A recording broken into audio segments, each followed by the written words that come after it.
Hi, this is Jeff Kober, and we welcome you to Disney Insights. This last week, Disney announced that the Carousel of Progress would be closing after July 5th to be completely overhauled. John and Sara and the family will all be part of this 4-act show, but it will be set in completely new eras. We showcase the news of what this show will look like and provide insights about what it means. But we're also taking the time to step back in history to see how this show came to be legendary to millions of people who would see it from around the world. Indeed, its history goes back to 1958, nearly some 70 years ago. From what was known as Edison Square to what became the New York World's Fair, from a new 1967 Tomorrowland and Disneyland until it reached its final home in the Magic Kingdom, we will look at little-known stories and details and insights about this amazing show, whose creator is the ever-visionary Walt Disney. Join us on the Carousel of Progress as it prepares for a great big beautiful tomorrow. This podcast is produced by myself and Performance Journeys, which offers a great big beautiful tomorrow in terms of training and development and consultant support to organizations big and small and to entrepreneurs who are just getting started. Or maybe they're more established, with a wide variety of resources and long time in the trench experience. We offer keynotes, workshops, online learning, coaching, and so much more to organizations that want to build their teams, raise organizational excellence, improve leadership, and create customer loyalty. So check us out at performancejourneys.com. As with our podcast, be sure to check out our website, disneyinsights.com, where we'll offer key points, photos, videos, links, and more. Note that YouTube carries our podcast as well, so please subscribe to our Disney Insights YouTube page, as it will be more a part of our social media strategy moving forward.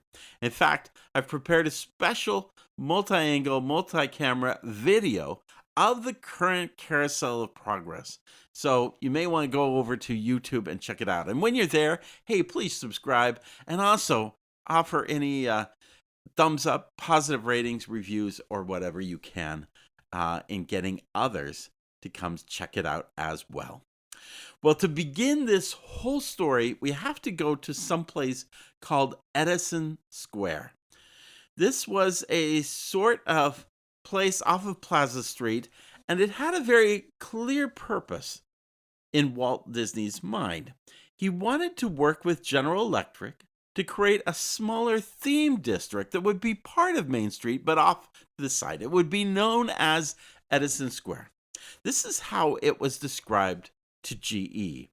Quote, Edison Square in Disneyland will dramatically present the story of the way in which one invention by Thomas A. Edison has influenced the growth and development of America. Edison Square is the story of that era, the birth, growth, development, and future of electricity and General Electric products. Located just a few steps from Main Street, Edison Square will be the passing of the old from the 19th century to the new of the 1900s. As the guests enter Progress Place in Edison Square, there they'll find that progress is our most important product.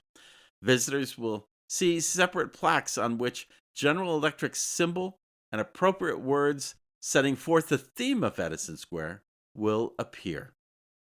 Inside the buildings, General Electric's theatrical productions will be staged for Disneyland visitors. Edison Square will be alive and vital. Disneyland's horseless carriages and surreys will travel up and down Main Street and will move in and out of the area. Such annual Disneyland special events as Horseless Carriage Day Parade and the Easter Parade will be part of Edison Square. The square itself will be architecturally landscaped, benefiting the turn of the century. It will contain new electric lamps, iron grill work, hitching posts, and other signs of the times. All the windows in the buildings will be authentically dressed and specially lighted to carry out the atmosphere of the area. Well, that was how they described it to get General Electric on board. The future attraction actually was noted in Disneyland guide maps from 1958 until 1964, when something else was created for what would be known as the New York World's Fair.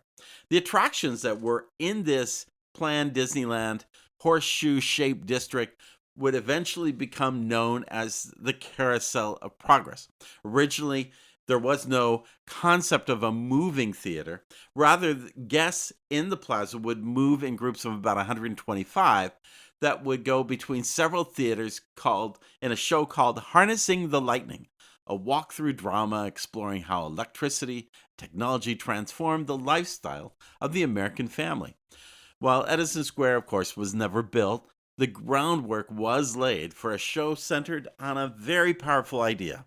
Technology would continue to evolve, but people would still be the same.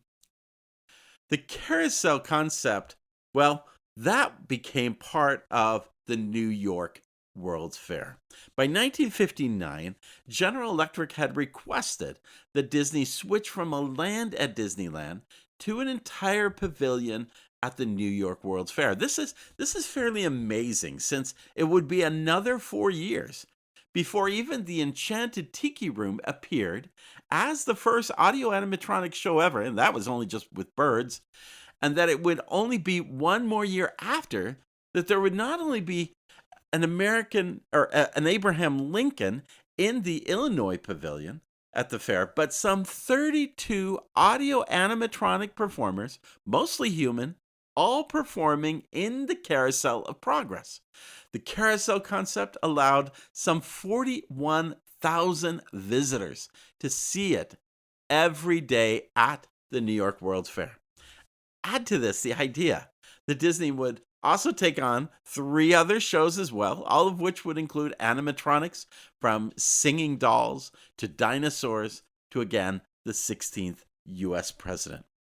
Now, just to give you a little bit of ideas around the Carousel of Progress, Walt had fashioned it around the concept of Our Town, which was a very popular play of that time period. And to that effect, he wanted to see a family move over time, just like that play did.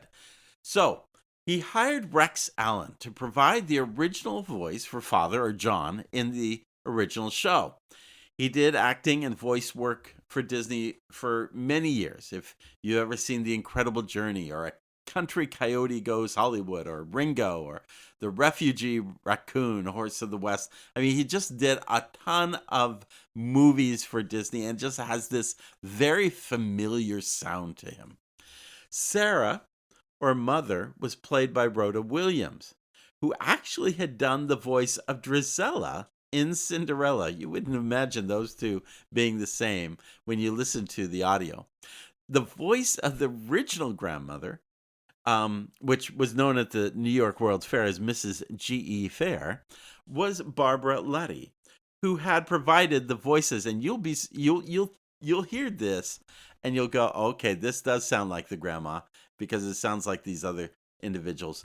She provided the voices of Lady in Lady and the Tramp, Merriweather in Sleeping Beauty, and then after the show was created, she was the voice of Kanga in Winnie the Pooh. By the way, as a publicity stunt, Walt brought the grandmother along with him, an animatronic grandmother with him, in 2 first-class seats as they went from Burbank to New York City. It's all publicity. Cousin Orville doesn't have a lot of lines, but it was narrated by a very famous person, Mel Blanc. He had actually done what was known as the Mickey Mouse Theater of the Air for NBC during doing a number of voices back in about 1938. Then he did Gideon and Felfella, the fox and the cat that tried to take Pinocchio on the wrong journey. And he had done all his voice work for Gideon, but then they decided later that the voice would end up being mute, kind of similar to Dopey in Snow White. The only thing that's actually in the final cut is Mel Blanc doing hiccups. By the way, he also, if you didn't know, did Bugs Bunny, Daffy Duck, Porky Pig, Tweety, and Sylvester, not just for all of those Warner Brother cartoons over the years, but also for Who Framed Roger Rabbit. While Mel Blanc did the voice, Walt created the character's movement. As he was watching the scene of Uncle Charlie sitting in the bathtub with a fan blowing over a cake of ice, author Bob Thomas reported that Walt himself climbed into the bathtub to devise the action.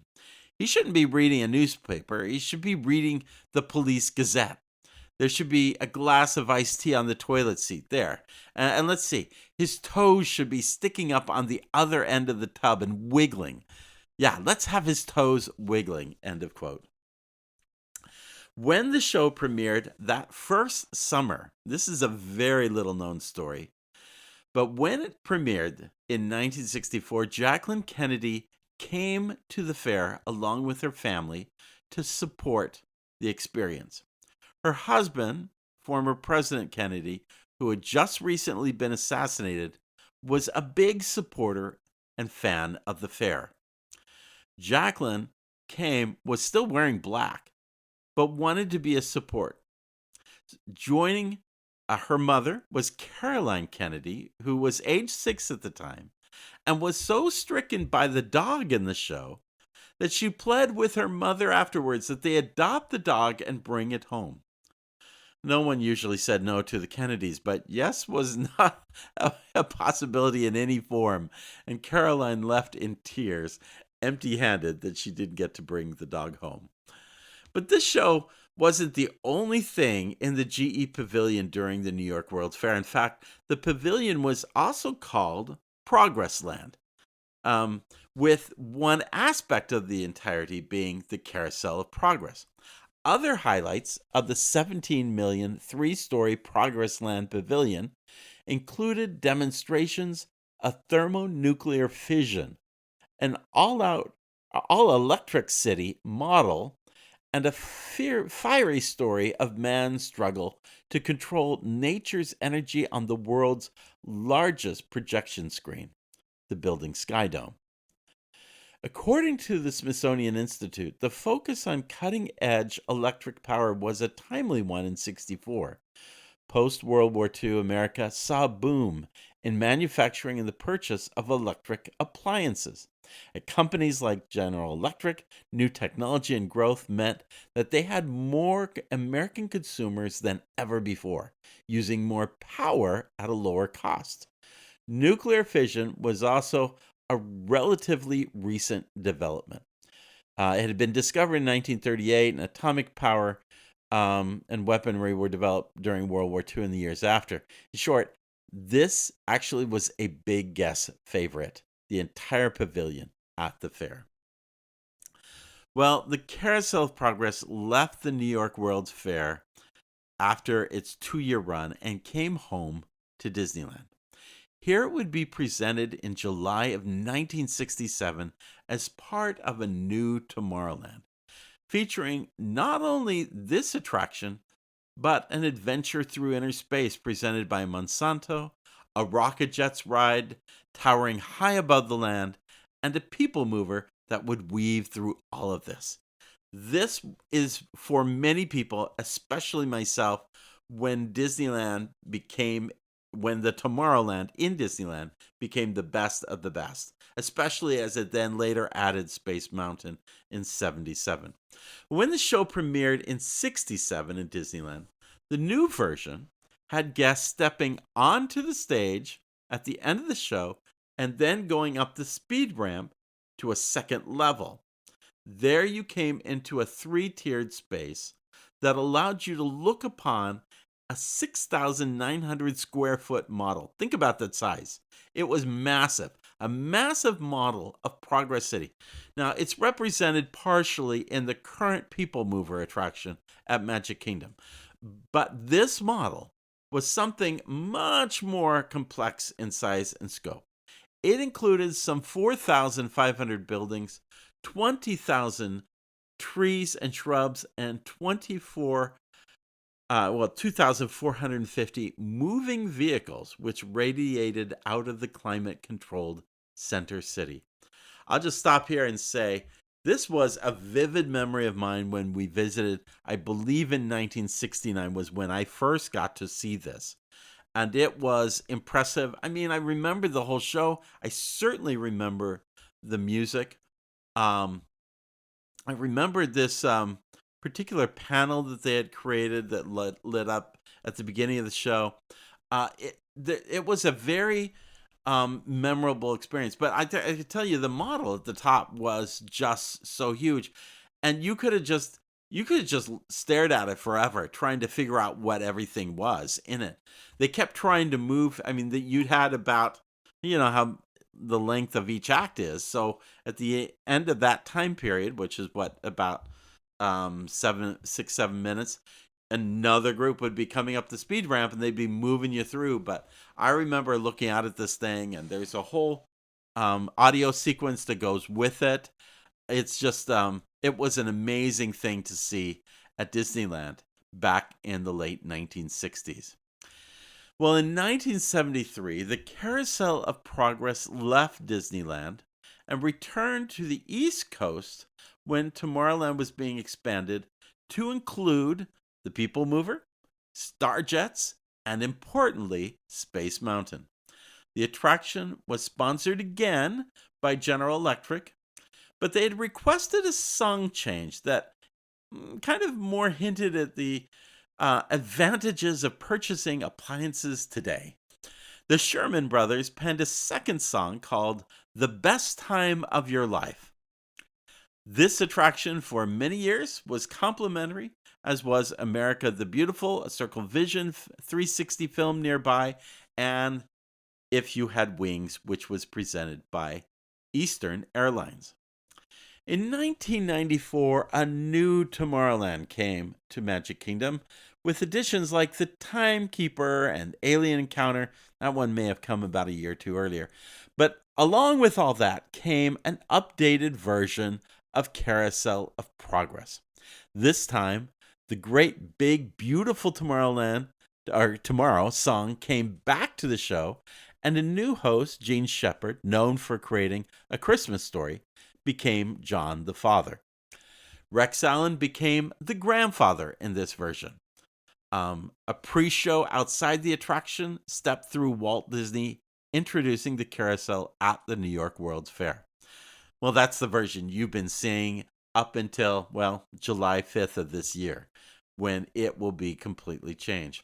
By the way, going back to Disneyland, when the space emptied at Disneyland, Mark Davis led the development of a new show for the American bicentennial called America Sings. This was kind of the gift given to Mark Davis when he was told, if you remember, we went through a big story about how Big Thunder came to be and how there was an entire Thunder Mesa project at Magic Kingdom that ended up not being done, but had been headed up at one point by Mark Davis. He was then invited to come up with a whole new show utilizing the Carousel Theater, which had been emptied out when it moved to Walt Disney World. It was known as America Sings, and frankly, this is probably the most sophisticated audio animatronic show ever created, at least in my view. It was a fantastic show. When it became a little dated years after the bicentennial, the concept of interventions, like at Epcot, was then built into the carousel structure. Their Tomorrow attraction, or animatronic, similar to Robin Williams in the Timekeeper and kind of that look and technology, would there sing There's a Bright New World of Inventions to guests as they came and visited. As for Walt Disney World, General Electric stayed on as a sponsor of the Carousel of Progress until 1985 at the end of that 10-year contract. By that time, they had gone on to bigger and better things, namely Horizons, which opened in 1983. They also sponsored Illuminations, which ran in two versions, one from 1988 to 1996. It used a lot of traditional symphonic music as part of its orchestration. And then the second more famous one that people know most, from 2000 to 2019, Illuminations 2000, Reflections of Earth. Those were all both sponsored by General Electric. Now, with all of that having gone on before, let's talk about a great, big, beautiful tomorrow. Let's examine what Chris Beatty, Portfolio Executive Director, he shared with us last week an overview of this newly refurbished attraction. I'm just going to read through it, but then stop and give some insights to it. Quote, "As you can see, Carousel of Progress was designed to celebrate change, not to stand still. As Imagineers, we now have the great responsibility of keeping Walt's ideas of innovation and forward-looking spirit alive as we continue building the attraction's future together. So, where are we heading? You may remember that last year we announced that guests will soon be able to see Walt Disney himself in the attraction, made possible through the magic of audio animatronics technology. I'll just stop here to say a little bit about that. Of course, Walt Disney premiered last year during Disneyland's 70th anniversary, which is continuing on this summer. But I'd done a previous podcast about that and how well it worked and what it looked like and so forth. At any rate, Walt is now coming here, and in a scene inspired by the 1964 television special, Disneyland Goes to the World's Fair, this is where Walt first introduced the idea of Carousel of Progress and shared his enduring belief in the power of progress to shape a better tomorrow. Chris Beatty goes on to say, the team is having a lot of fun sourcing and replicating many of the props seen in that special, like the prototype Tiki Bird, the Tower of the Four Winds model, a doll from It's a Small World, and so much more. This once unimaginable opening moment will set the stage for the next era of storytelling for our American family and their lovable dog. Let's talk about the new decades coming to the Carousel of Progress. In addition to adding Walt Disney to the very attraction that bears his name, Imagineers will also be updating all the scenes to new time periods, where they will get to see what John, Sara, and the rest of the family are up to as they navigate ever-changing technology in new decades. One of our main goals for this update was to keep the attraction relatable for today's audience by featuring eras in which our guests have personal connections. That includes the iconic There is a Great Big Beautiful Tomorrow, which will continue to play as guests transition between scenes. Let me just stop and say this. If you go back to 1964 Carousel of Progress, 1964, I had grandparents who had gone through every one of those four eras and who were still alive in 1964. They had experienced the turn of the century, the 1920s or so, the 1940s, and then the current era. So the same concept really does make sense to play out. If you take somebody who is probably a baby boomer right now and go back in time, somebody who maybe remembers as a kid or a teenager the first scene of the show, it makes a lot of sense, and you'll see how this plays out. They go on to say the Imagineers working on this refresh grew up during these decades. So it's a real trip down memory lane to revisit the music, fashion, technology, and experiences that help shape our history, all reflected in this family story. One thing that I think makes Carousel of Progress so special is that physical props, painted backdrops, and practical effects are everywhere. And the team is working tirelessly to make sure things like appliances and artwork are true to that decade. So let's step through the four acts. The first act is the 1960s, or actually the late 1960s. When the show first opened, the World's Fair, its story began by looking back about 60 years to the dawn of the new century. Now, more than 6 decades later, this new iteration mirrors that idea, starting 60 years back from today in the 1960s.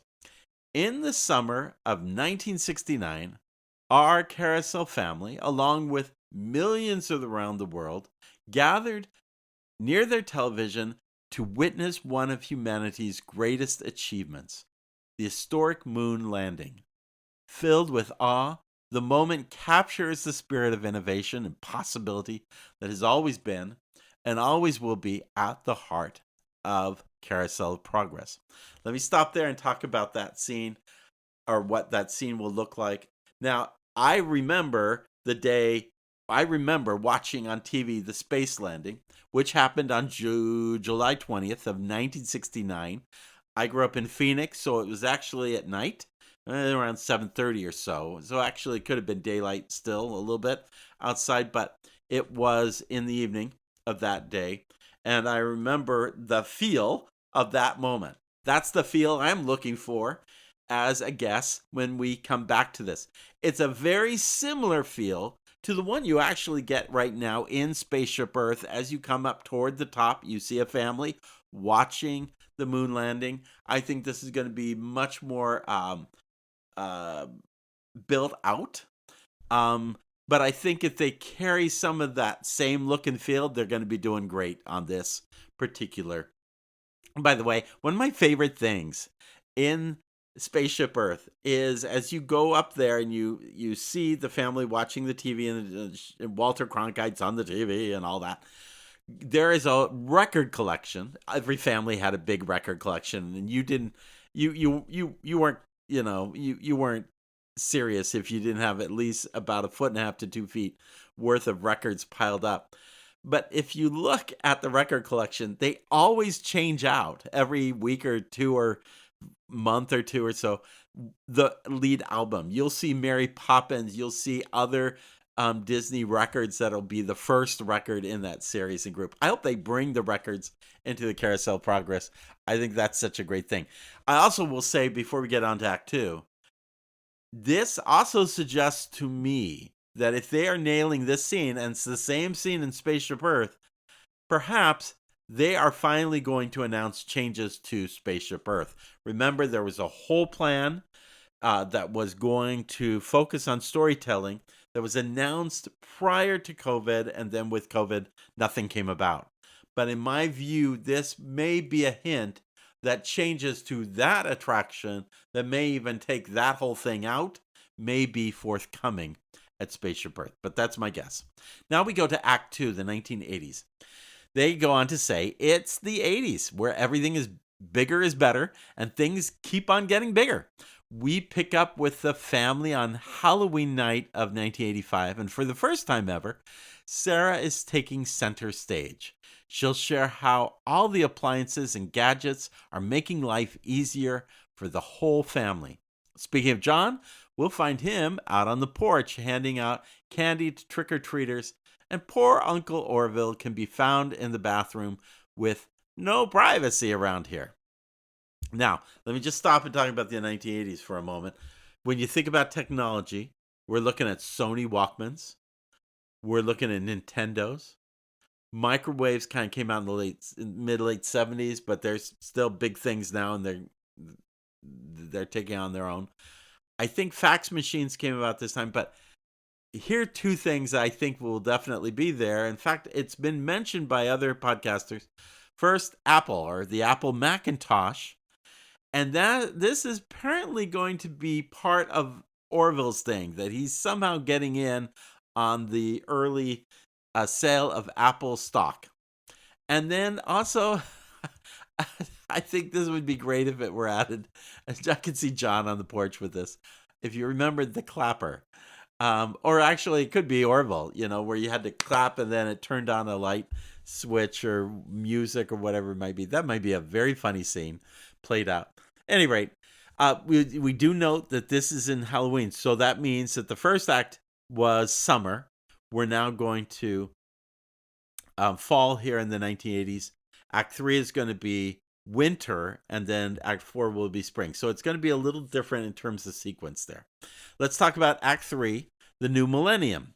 With the 90s drawing to a close, our Carousel family is preparing to ring in the new millennium on New Year's Eve of 1999.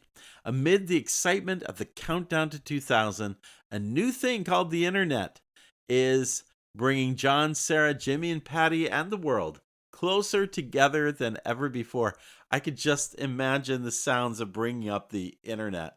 That is just going to be so much fun. Anyway, they're going to say, and if you're anything like my family, not everyone is making it to midnight.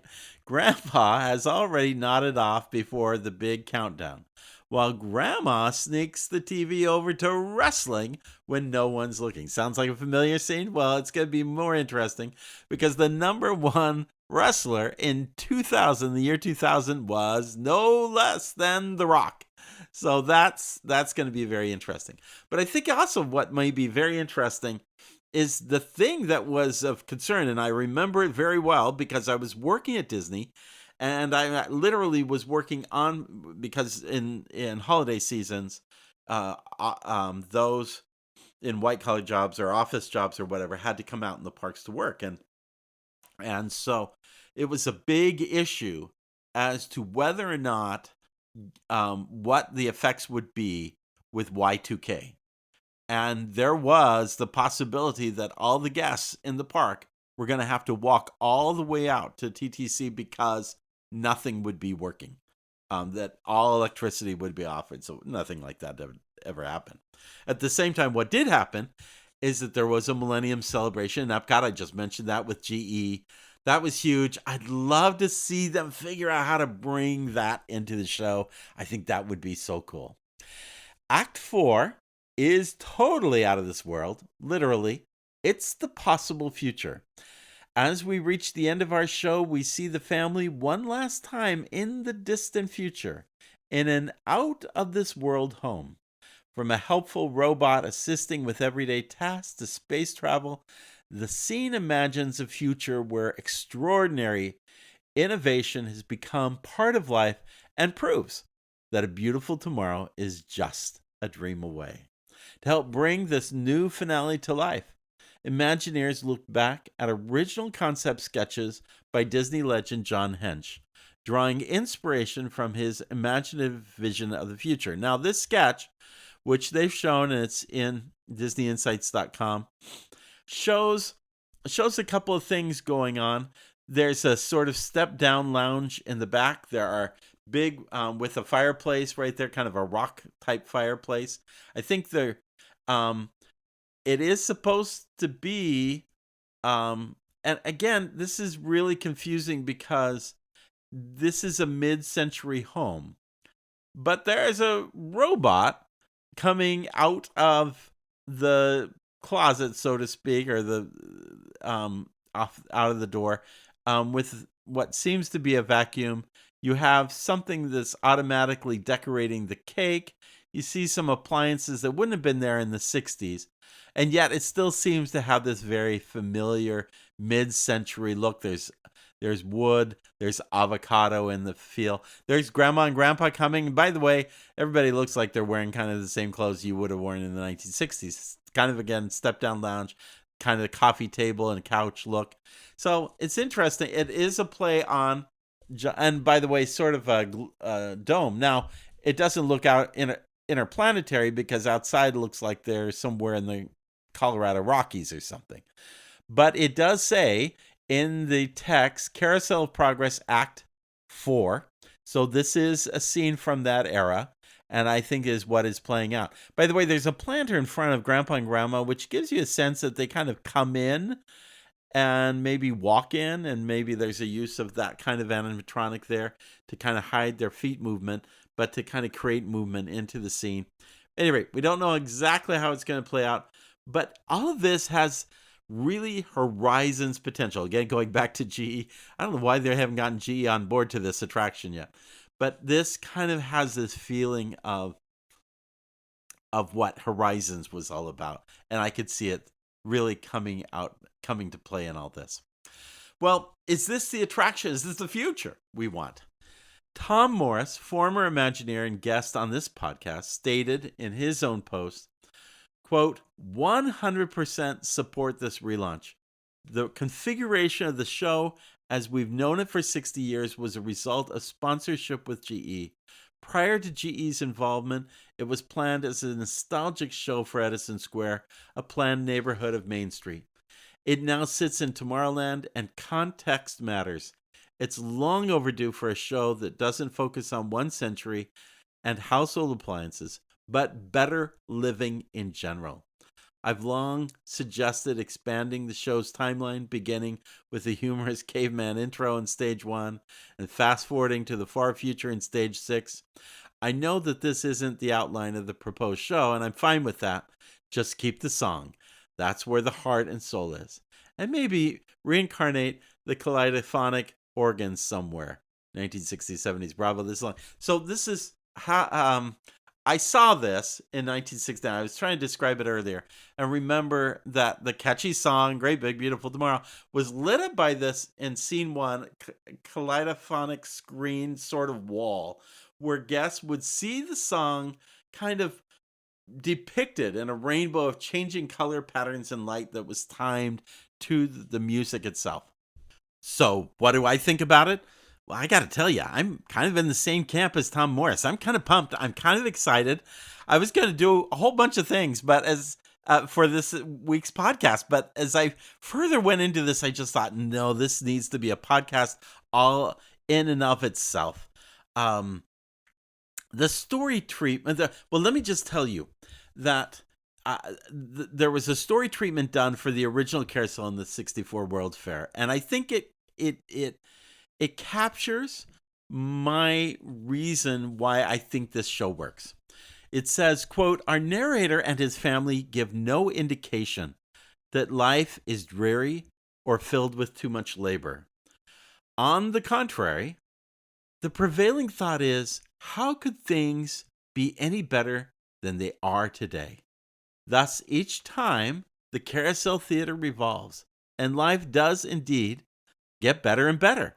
The impact of how electricity changes the world we live in is graphically presented to the audience.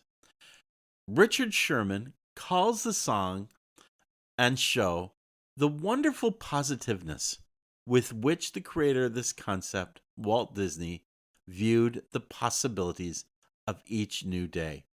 And yeah, keep the song, build a great big beautiful tomorrow, cherish and celebrate the big beautiful tomorrows of yesteryear, and I think you've got a great show that people will be coming to for years to come.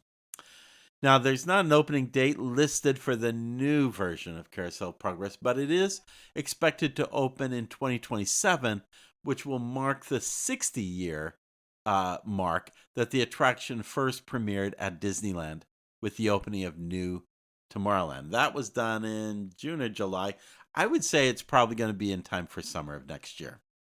Well, if you like this kind of nerdy insight on all things Disney, then check out my newest offering, because for over a year I've been capturing and sharing stories of Disneyland like this while creating a new online tool to explore them all in one place.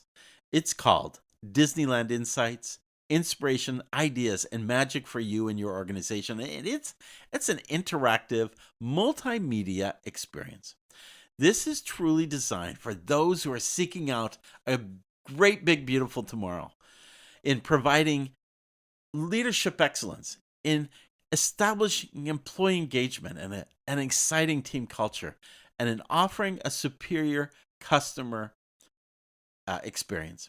Not only does the content through example stories and models play to these themes, but each section provides souvenirs for you and your organization. They're reflective questions that may be used to better the work or operation you may lead or be a part of. And in that instance, it is more of a business focus.